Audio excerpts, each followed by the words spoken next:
आप सभी बच्चों का स्वामी विवेकानंद अकेडमी में स्वागत है। जो 12 दिसंबर को जैक बोर्ड का प्री बोर्ड हिस्ट्री का एग्जाम होने वाला है, उसके लिए बहुत ही मोस्ट इम्पोर्टेंट क्वेश्चन लेके आए हैं। 50 ऑब्जेक्टिव क्वेश्चन। चलिए स्टार्ट करते हैं। पहला क्वेश्चन, घोड़े की हड्डियों के साक्ष्य कहाँ से मिले हैं? घोड़े के जो हड्डियों के साक्ष्य है वो कहाँ से मिले हैं? तो घोड़ों के हड्डियों के साक्ष्य सुतकोंडाडोर से मिले हैं। सुतकोंडाडोर से। कहाँ से? सुतकोंडाडोर से। Option number B right answer होगा। क्वेश्चन नंबर 2, मोहनजोदड़ो का उत्खनन किसने किया था? मोहनजोदड़ो का उत्खनन किसने किया था? तो आप सभी को बच्चे को पता है कि मोहनजोदड़ो का उत्खनन राखालदास बनर्जी ने किया था, क्योंकि ये क्वेश्चन बहुत बार मैं करा चुका हूँ। किसने किया था? राखालदास बनर्जी ने। कब किया था? तो मोहनजोदड़ो का उत्खनन 1922 ईस्वी में किया था। कब किया था? 1922 ईस्वी में। क्वेश्चन नंबर 3, हड़प्पा संस्कृति निम्नलिखित में किस पर आधारित है? हड़प्पा जो संस्कृति है वो निम्नलिखित में से किस पर आधारित है? तो हड़प्पा संस्कृति जो वो व्यापार पर आधारित है। किस पे आधारित है? व्यापार पर। Option number A right answer. Question number 4, Harappa सभ्यता की सबसे महत्वपूर्ण विशेषता क्या थी? हड़प्पा सभ्यता की सबसे महत्वपूर्ण विशेषता क्या थी? तो हड़प्पा सभ्यता की सबसे महत्वपूर्ण व्यवस्था थी नगर नियोजन एवं वास्तुकला। क्या थी? नगर नियोजन वास्तुकला। Option number C right answer. Question number 6, पुराणों की संख्या कितनी है? पुराणों की संख्या कितनी है? देखिए कितना बार पूछा गया क्वेश्चन। तो पुराणों की संख्या 18 है। कितनी? 18। Option number B right answer. Question number 7, Kurukshetra का युद्ध किसने जीता था? जो कुरुक्षेत्र का युद्ध है वो किसने जीता था? तो कुरुक्षेत्र का युद्ध पांडव ने जीता था। Option number A right answer. और कुरु का क्षेत्र का युद्ध किसके बीच हुआ था? तो कुरुक्षेत्र का युद्ध पांडव और कौरव के बीच में हुआ था। महाभारत का युद्ध कितने दिनों तक चला था? तो महाभारत का युद्ध 18 दिनों तक चला था। पुराणों की संख्या कितना है? 18। याद रखिएगा, पुराणों की संख्या 18 है। महाभारत का युद्ध 18 दिन तक चला था।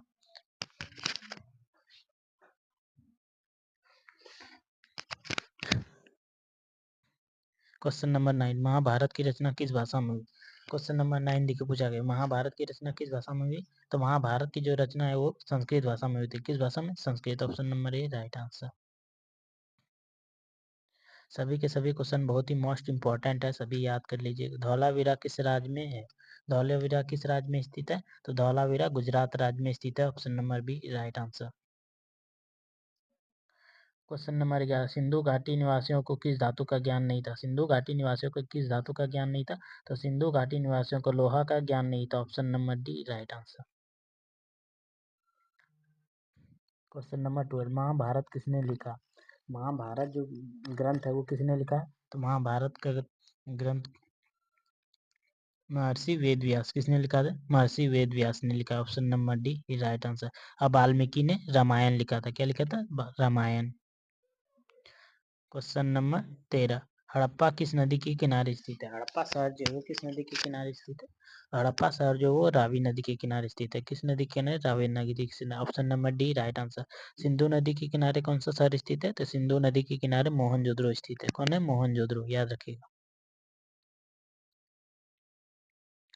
क्वेश्चन नंबर 14, हड़प्पा सभ्यता का सबसे बड़ा नगर कौन सा है? हड़प्पा सभ्यता का सबसे बड़ा नगर कौन सा? तो हड़प्पा सभ्यता का सबसे बड़ा नगर मोहनजोदड़ो है। कौन सा है? Mohenjodaro. Option number C right answer. Question number 15, Sindhu घाटी सभ्यता में विशाल स्नानागार के अवशेष कहाँ से प्राप्त हुए? आप सब जल्दी कमेंट में बताइए कि सिंधु घाटी सभ्यता का विशाल स्नानागार कहाँ से मिले हैं। आप सब जरूर बताइएगा कमेंट में आंसर। इसका राइट आंसर होगा मोहनजोदड़ो। कहाँ पे मिला था? मोहनजोदड़ो में मिला था। और आप सब भी क्वेश्चन का आंसर देने की कोशिश कीजिएगा। क्वेश्चन नंबर 16, सिंधु सभ्यता में गोदीवाड़ा कहाँ से मिला है? सिंधु सभ्यता में गोदीवाड़ा कहाँ से मिला है? तो सिंधु सभ्यता में गोदीवाड़ा लोथल से मिला है। कहाँ से लोथल मिला है? लोथल से। Option number B right answer. और वीडियो अच्छा लगे तो लाइक सब्सक्राइब जरूर कीजिएगा और ज़्यादा से ज़्यादा बच्चों तक शेयर भी कीजिएगा। पहला क्वेश्चन नंबर 17, मनुस्मृति में कितने प्रकार का विवाह का उल्लेख है? मनुस्मृति में कितने प्रकार का विवाह का उल्लेख है? तो मनुस्मृति में कुल 8 प्रकार के विवाह का उल्लेख है, जिसमें 4 प्रकार का शुद्ध विवाह माना जाता है और 4 प्रकार का अशुद्ध विवाह माना जाता है। क्वेश्चन नंबर 18, लोथल किस नदी के किनारे स्थित है? लोथल किस नदी के किनारे स्थित है? तो लोथल भगवा नदी के किनारे स्थित है। आप सब कमेंट में बताइए कि रावी नदी के किनारे कौन सा शहर बसा हुआ है। कमेंट में आंसर बताइएगा इसका। क्वेश्चन नंबर 19, मौर्य वंश का संस्थापक कौन था? तो मौर्य वंश का संस्थापक कौन था? तो मौर्य वंश का संस्थापक था Chandragupta Maurya. Option number B right answer. Ashoka किस मौर्य वंश का कितने नंबर का शासक था? अशोक मौर्य वंश का तीसरे नंबर का शासक था और मौर्य वंश का सबसे महान शासक अशोक था। क्वेश्चन नंबर 20, किसने सबसे पहले भारत में स्वर्ण सिक्के जारी किए? आप सभी बताइए किसने सबसे पहले भारत में स्वर्ण सिक्के जारी किए? तो हिंद यूनानियों ने सबसे पहले सोने के सिक्के जारी किए थे, स्वर्ण सिक्के। Option number D right answer. Question number 21, Magadh की प्राचीन राजधानी कहाँ थी? मगध की प्राचीन राजधानी कहाँ थी? Rajgiri. Option number B right answer. वह कौन सा पहला सम्राट था जिसने अपने अधिकारियों और प्रजा के लिए संदेश प्राकृतिक पत्थरों और पॉलिशों के लिए स्तंभ पर लिखवाए थे? किसने लिखवाया था? तो इसका राइट आंसर है अशोक ने। किसने? अशोक ने। Option number B right answer. Question number 23, शिलालेख में अशोक का कलिंग युद्ध का विजय उल्लेखित है? किस शिलालेख में अशोक के कलिंग युद्ध का विजय का उल्लेखित है? तो 13वें शिलालेख। किसमें? 13वें शिलालेख। Option number D right answer. Question number 24, Kanishka की राजरोहण तिथि है? कनिष्क का राजरोहण तिथि कौन सा है? 78 ईस्वी। Option number B right answer. Question number 25, महामात्रों को किसने नियुक्त किया? महामात्र जो इसको नियुक्त किसने किया था? तो महामात्रों को नियुक्त किया था महामात्रों को नियुक्त किया था अशोक ने। किसने किया था? अशोक ने। Option number C right answer.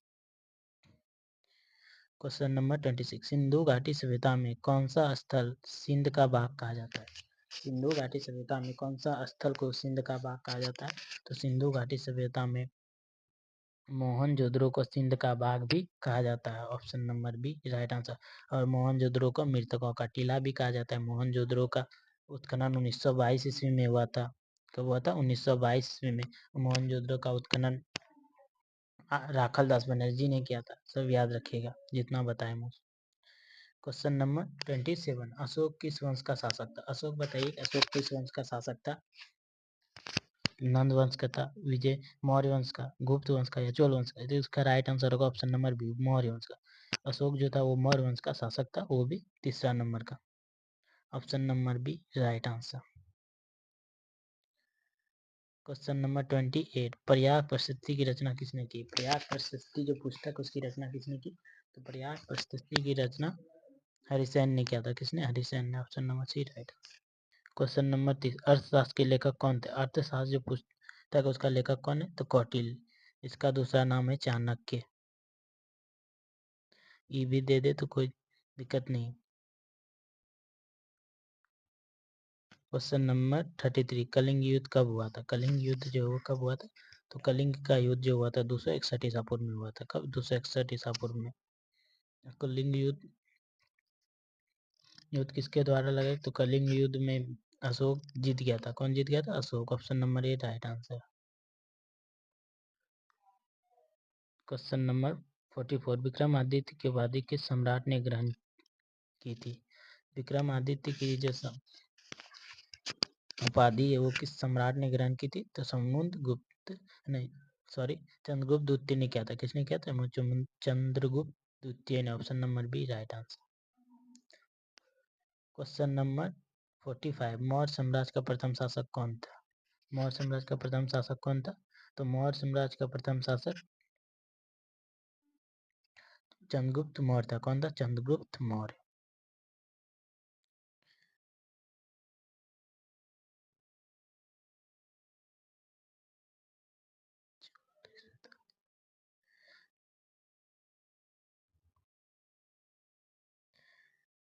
किस भारतीय शासक को नेपोलियन की संज्ञा दी गई? किस भारतीय शासक को नेपोलियन की संज्ञा दी गई है?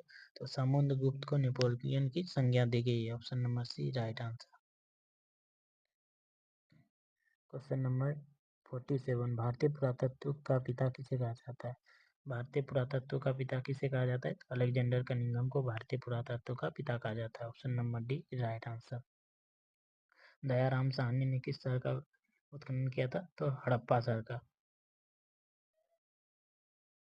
क्वेश्चन नंबर 48 राखाल दास बनर्जी को मोहनजोदड़ो को अवशेष कहाँ से मिले थे? राखाल दास बनर्जी को मोहनजोदड़ो का अवशेष किस वर्ष मिले? तो राखाल दास बनर्जी को मोहनजोदड़ो का अवशेष 1922 में मिला था। कब? 1922 में। Option number B right answer. Question number 49 Kalibanga स्थित है। कालीबंगा जो कहाँ स्थित है? तो कालीबंगा राजस्थान में स्थित है। Option number B right answer. Question number 50 Sindhu घाटी सभ्यता की जुड़वा राजधानी थी। सिंधु घाटी सभ्यता की जुड़वा राजधानी क्या थी? तो सिंधु घाटी सभ्यता की जुड़वा राजधानी हड़प्पा और मोहनजोदड़ो थी। कौन? हड़प्पा और Mohenjodaro. Option number B right answer. वो इब्न बतूता ने अपनी यात्रा का विवरण किस भाषा में लिखा है? इब्न बतूता ने जो अपना यात्रा विवरण तो किस भाषा में लिखा है? तो अरबी भाषा में लिखा है। Option number D right answer. Sorry 2 बार आ गया, थोड़ा वो अति करने में दिक हो गया नंबरिंग इधर उधर। शेख निजामुद्दीन चिश्ती का दरगाह कहाँ स्थित है? शेख निजामुद्दीन का चिश्ती का दरगाह कहाँ स्थित है? तो अजमेर में। Option number D right answer. Question 37 Hampi की खोज किसने की थी? हम्पी जो शहर है वो किसने खोजी थी? कॉलन मैकेंजी ने। किसने? कॉलन मैकेंजी ने। Option number B right answer. 38 तंबाकू पर किस शासक ने प्रतिबंध लगाया? तंबाकू पर किस शासक ने प्रतिबंध लगाया था? तो तंबाकू पर जहांगीर ने प्रतिबंध लगाया था। Option number C right answer. 39 Shershah Suri ने चौसा के युद्ध में किसे पराजित किया था? शेरशाह सूरी ने चौसा के युद्ध में किसने पराजित किया था? तो हुमायूं को। किसने? हुमायूं को। Option number B right answer. Question number 4 East India Company की स्थापना कब हुई? ईस्ट इंडिया कंपनी की स्थापना कब हुई थी? तो ईस्ट इंडिया कंपनी की स्थापना 1600 ईस्वी में हुई थी। Option number D right answer. Question number 41 1857 के विद्रोह के तत्कालिक कारण क्या थे? तो 1857 के विद्रोह के तत्कालिक कारण चर्बी वाला कारतूस था। क्या था? चर्बी वाला कारतूस। Option number C right answer. Question number 42 अखिल भारतीय जनगणना का प्रयास पहला बार कब किया गया था? तो 1872 में। कब? 1872 में। Option number A right answer.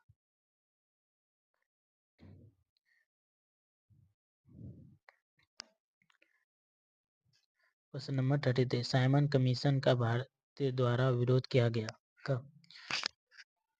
क्यों किया गया था? तो आयोग में एक भी भारतीय सदस्य न होने के कारण। तो साइमन कमीशन का जो हुआ था शुरू भारतीय विरोध किया था। क्यों किया था? क्योंकि इस आयोग में जो था साइमन कमीशन आयोग में एक भी भारतीय नहीं था, इसलिए विरोध किया गया था इसी कारण से। Option number A right answer. ये तभी 34 से 44 का था। पीडीएफ बनाने में थोड़ा इधर उधर हो गया, 34 से 44 चला गया, 44 से फिर से इधर 35 से 43 तक हुआ। इस टोटल मिला के 50 क्वेश्चन है और पूरा 50 क्वेश्चन हो गया। तो एक और है, बंगाल का विभाजन की घोषणा कब की गई? तो बंगाल के विभाजन की घोषणा कब की गई? तो बंगाल विभाजन की घोषणा 1905 में की गई। कब? 1905 में।